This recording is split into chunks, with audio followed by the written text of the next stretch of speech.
So, do I think that we are heading for another civil war? 100% absolutely not.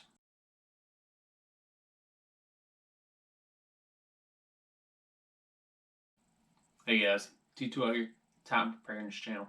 In today's video, we're going to be talking about the possibilities of there being a secondary civil war in the next few months. Before we get into today's main topic, I want to take you back a couple years. Back 2010, 2012 time frame. There was a show called Doomsday Preppers over on National Geographic. And in this show, it depicted people that were preparing for the most extreme things. There was one person preparing for a Chinese invasion. There was one person preparing for economical downturn. There's one person preparing for a massive pandemic avian flu type thing. One person was preparing for a seismic event that would reverse the polarities. To the non-preppers and the preppers alike, these people were knucking futs. Some of them had absolutely the best interest at heart in why they prepared, but they were all freaking nuts. Fast forward a couple years, and now we have every big prepping channel tell you that you should prepare for war. There are channels out here right now that give you daily briefings or daily videos on the upcoming war. Now, in the past year, these channels have been wrong every single time they've put out a video. They put a video out back in January. Well, we're going to war with Syria. I don't see a war with Syria going on. February, we're going to war with North Korea. It's going to wipe us out, a nuclear holocaust. Didn't happen. Murder hornets, the martial law being declared, coronavirus taking out millions of people here in the US. They've been wrong every single time. So do I think that we are heading for another civil war? 100% absolutely not. Here's my reason for saying this. The prepping channels that give you these daily briefings and this daily news, they have zero military intel. Don't pretend like they do, because if they did, they wouldn't be putting it here on YouTube. But number two, and probably the biggest, is look who's calling for this said war. It's not the guys with guns that are calling for it. I have never brought politics up on this channel. With this scenario, you kind of have to. Back in the day, the war was between the North and the South. Well, this one would be between the left and the right. It's not guys on the right calling for it. It's not Steven Crowder, Ben Shapiro, Michael Knowles.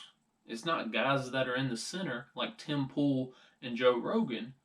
It's people on the left that are calling for it. And listen, it's not all Democrats or all liberals or all whatever you want to call it. It's the most extreme people. I understand that, okay?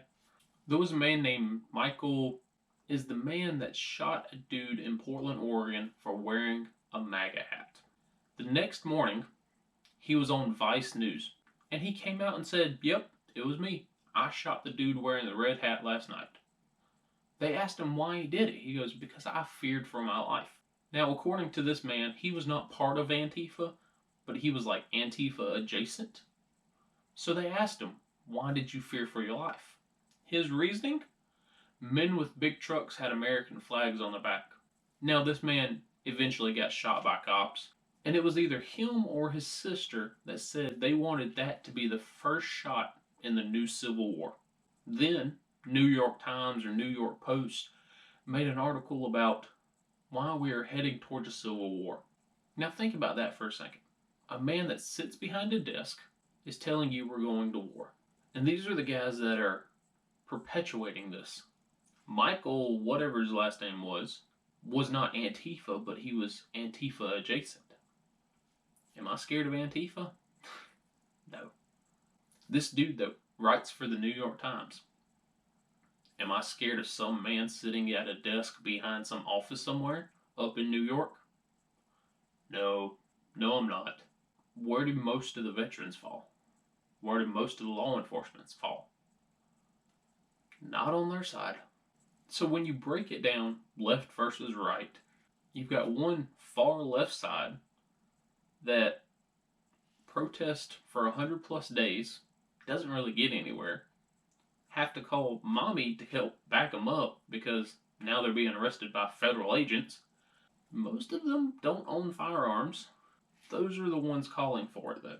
Then you've got guys on the other side who have been preparing for a war for the last 12 years.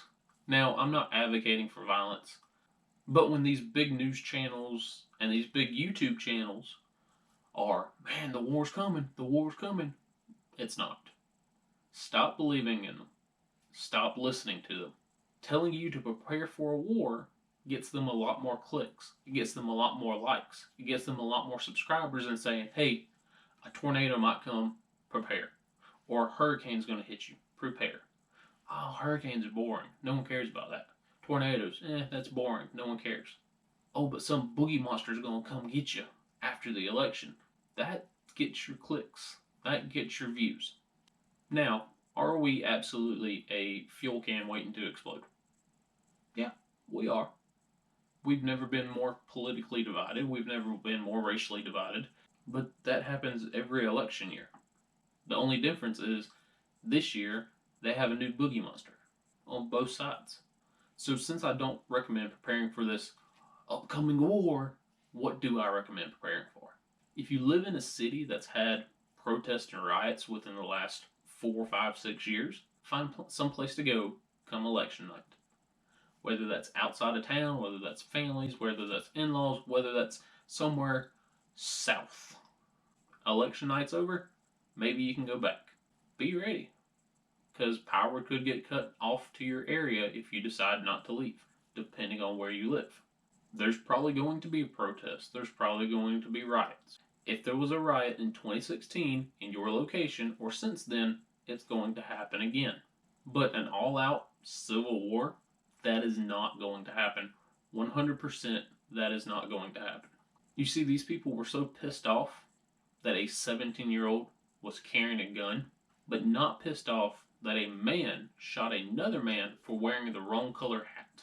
In 1861, the first year of the American Civil War, most of the soldiers who died, or most of the soldiers that were there, were under the age of 18. So if you're scared that some 17-year-old's packing heat, yeah, that's what happened in the first one.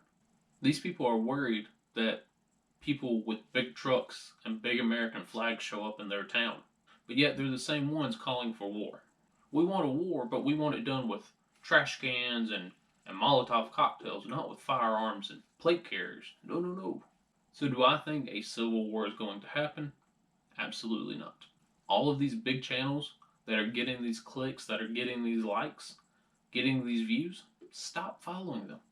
They've been wrong about every single thing this year. This is just another tick on the wrong side. Stop letting them influence you for fear. Prepare for things that are going to happen, like your fires, like your earthquakes, like your twisters. Protest will happen. Riots will happen. But don't go out here and waste your money on brand new weapons and brand new ammo because some guy on YouTube said that's what you needed. If you have that stuff already, great, good on you. But don't go out here and go in debt to waste your money on crap you're not going to need come past November. If you agree, put it down. If you disagree, put it down.